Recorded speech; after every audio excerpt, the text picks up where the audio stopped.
So we'll have a chat up here for a few minutes. We'll take questions from the floor. If you have questions, throw your hand in the air enthusiastically and somebody will bring you a microphone. Gents, thank you for your presentations. Lamberto, I had a question occurred to me. So innovative thinking, engaging people on the front line, getting at people from within, not telling them. And the whole notion of celebrating a perfect HSE day. How do you make sure not to drive reporting underground so that people want more and more? They don't want to ruin the record, as it were, because we've seen that enough times. That's a good point. I think it touches also what you were saying. It's about building the trust, you know. And I think the perfect HSE day is not for measuring the performance, but for engaging the people, you know, for making them believing they can make the impact, are in control of that. Right. The issue that we had with those rates is that are impersonal. You know, the people doesn't see applying to them. Yeah. Right? How do you make any meaning of it? Right. Yeah. So with the perfect HSE day, every day you start again. So you got your own perfect HSE day today, and tomorrow you start again. So it was not right about, you know, closing or improving the performance. It's not notching up the clock. Exactly. It's start again. Got it. But in reality, then you might see this happening not maybe to the frontline employees, but you see probably upper, you know, the managers. But actually, what we are working on is to really dig deeper on what's happening. Even because, as he said, you know, we have, if nothing happened, you don't have anything to investigate, nothing where to improve. So we are really digging deeper. First, we are scoring against even first aids. We are also measuring our performance against first aids. Second, we are looking at all those near misses, and we are really treating all the incident for creating, you know, learning, lesson learned from whatever level of incident, and understanding what is beneath, what lies beneath all those incidents to learn more. So at all level, we got the understanding that we can only improve if we get all said, all reported, all properly investigated. So that's we are working a lot also on human factor gaps and making sure that at all level of our organization, everybody from the employee to the directors, you understand where we are going. Got it. Thanks. John, when you were talking about the 3 principles from Decker's work in particular, I thought back to a thought that I had when Ben was presenting. And it occurred to me that in Ben's presentation, I was looking for parallels with the oil and gas industry, and I thought to myself, the way he describes his story, he and his friend did a difficult job in a simplified, day-by-day way, and all of the complexity was where it belonged, in the planning phase and the getting ready piece. How do you ensure that the complexity is kept out of the workplace such that people can get a job done safely, efficiently, well, and go home safe together, rather than have a whole lot of complexity projected upon them? I think, well, from construction there are 2 ways. One is around the physical process of how you build. So there's much more in the way of off-site manufacturing now. Right. You know, so we design out an awful lot of the risks right up front. You know, so many of the buildings that we create now, we build them in a factory and we assemble them once we get to site. So we'll build hospital wards now in factories, and we'll deliver them to site. You know, and they're built to the extent that the toilet rolls are on the toilet roll holders. You know, so the ward is delivered virtually usable. So that's the first way. That's the way you de-risk, I think, the complexity side of things as far as the physical side of building. Then there's the bureaucracy side. You know, so we're killing industry with paperwork. We absolutely are, and we like to blame everyone else. We like to blame the regulator. We like to blame standards organizations. And then when someone says, well, you know, we can strip all this paperwork out, so, well, we need to worry about compliance as well. Whatever. Well, you know, what's the cost of non-compliance? You know, I wonder if anyone has sat down and figured what the cost of unnecessary compliance is. You know, how much are you spending complying with rules you don't need to comply with? You know, rules that have built up over the years, risk assessments on processes actually that you no longer do, rules that relate to accidents that you can't have anymore.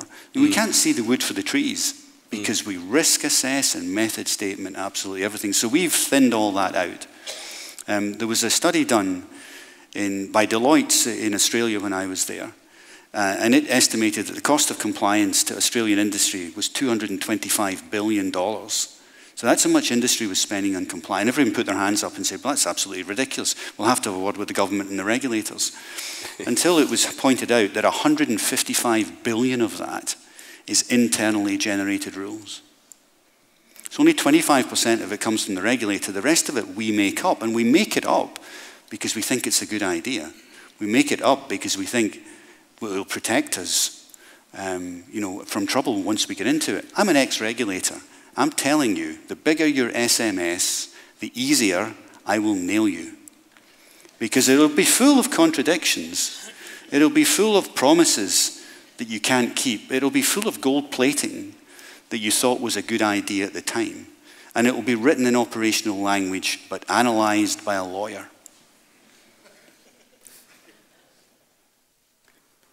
That's cosmic laughter.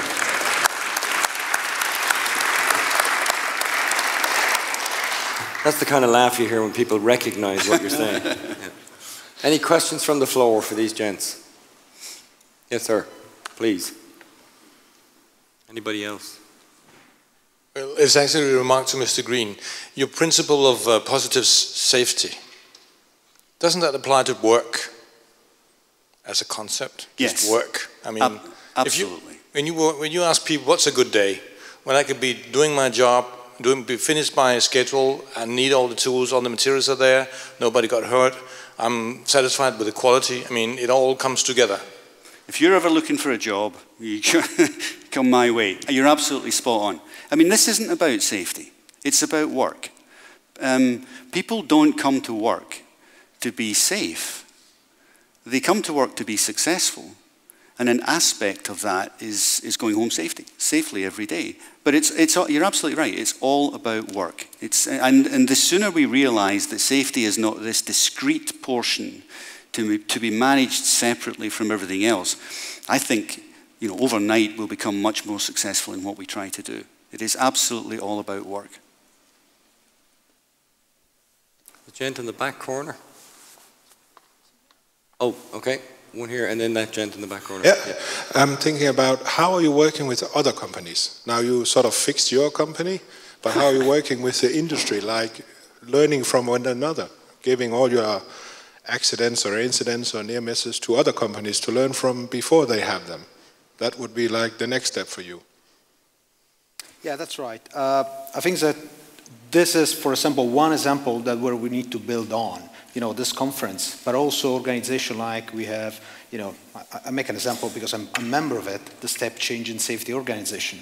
That is critical, it's absolutely critical to make sure that we share, you know, lesson learned. So, and that we have those work groups inside those kind of organizations. These are parallel to the, you know, to the normal industry organization. These are focused on safety. And we share the best practice, we share the lesson learned, and we create work groups that actually are together with regulators and together with unions, you know, we set, you know, the way forward. We decide what to do forward. And I think you were touching also across the industry. Yeah, I think we need to learn across the industry as well. And for example, for the human factors side, where we are a bit, I would say, a little behind compared to what has been done, you know, with the aviation, for example, the nuclear, we are inviting them to teach us, you know, to tell them, you know, what it worked for you, so and see if we can apply it. So you are absolutely spot on. We need, it's critical. We can't do this alone, absolutely. When you are offshore, you know, the rig floor is for 10 companies. It's just not myself, you know, it's just not the rig contractor. It's not just, you know, the company. It's absolutely fundamental that we share what's happening and that there is an open communication and collaboration. That's critical. Yes, sir.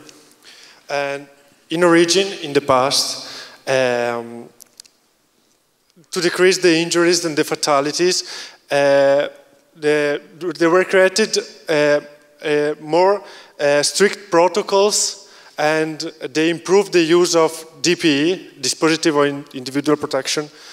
But during the year, workers understood how to overpass them and to don't use them. And so they become even more strict. But now you're telling us, you're suggesting us to go back and trust people and trust that they. I'm not sure if it's for me or George, but I can tell you what happened to us. I've been trying to push the use of impact-resistant gloves in the shop, for a year. I was just pushing. That's what you need to use it. It never worked. Then we changed the mindset and we said, okay, let's discuss with our people. Let's involve them, and let's have them coming up with the solution. And I can tell you that in 4 months, now we replace in a shop, one of the, I don't see the country, I don't see it, but in a shop, we replace all the gloves as a basic with impact-resistant gloves, and they do assess the risk when you need to, take the gloves off and for doing any dexterity, and then you need to put on. You're right. I mean, to build the trust, that has to be the start. You can't build the trust after you pushed. It doesn't work. That's because it's exactly the contrary. You are telling the people, I don't trust because I'll be having your HSNE police coming and checking you.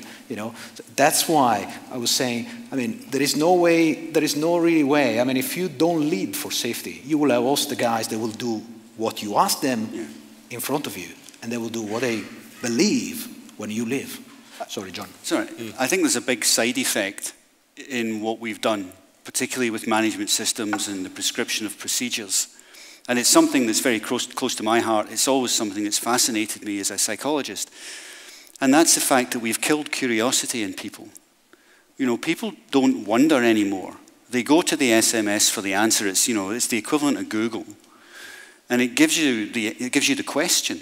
Never mind the answer. It gives you the question that you think it's going to ask. You're going to ask it, and it feeds you out the answers. And people have stopped inquiring now about what's safe. What should I? Does this make sense to me? No, it doesn't make sense. But the SMS says I should do it this way. Well, I'll just do it this way. And we've seen 3 or 4 pretty serious accidents over the last couple of years where people have followed procedure, and the root cause followed procedure, which is rather strange, but that's what's happening. We are killing curiosity in people by prescribing for them all the time. When we launched this in Australia, I thought, and we do it through a series of micro-experiments, so we ask projects, what's the dumb stuff we get you to do? What's the dumb safety stuff that we get you to do? And there's lots of it. So would you want to stop doing it? Do you want to do it a different way? Do you want to do something else? And we thought the hard hat rule. In construction, everyone bitches about wearing hard hats. And in Western Australia, where there's nothing above you, the only thing hard hats do is get your head sweaty and fall off. There's nothing to bump into.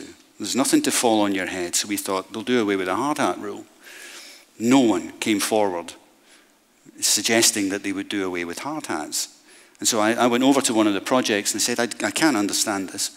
Why has no one done away with hard hats? And he said, we can do away with hard hats. No, so you can do away with the hard hat rule.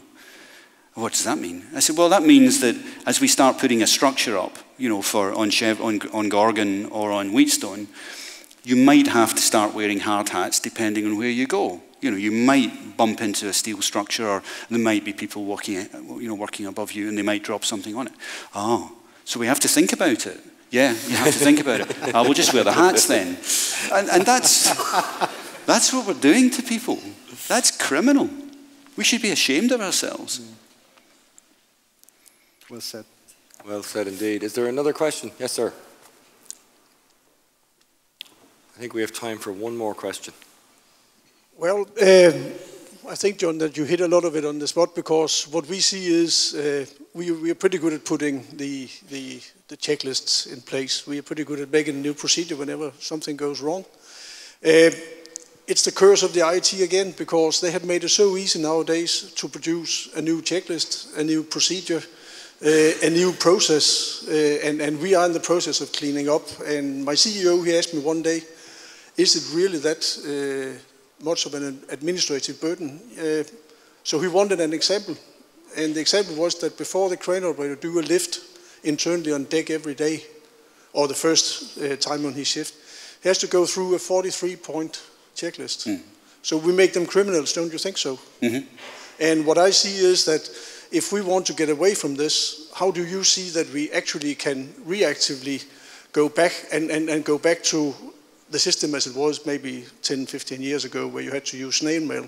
It was difficult to change the system.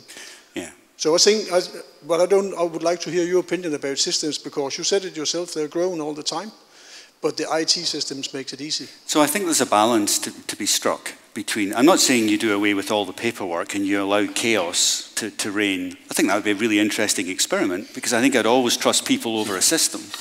But I think there's a balance to be struck. So I was head of safety for British Airways for a number of years, and I would never like to board a plane unless the pilot had done his minimum equipment list checks, so that what a plane needs, it's got before it takes off.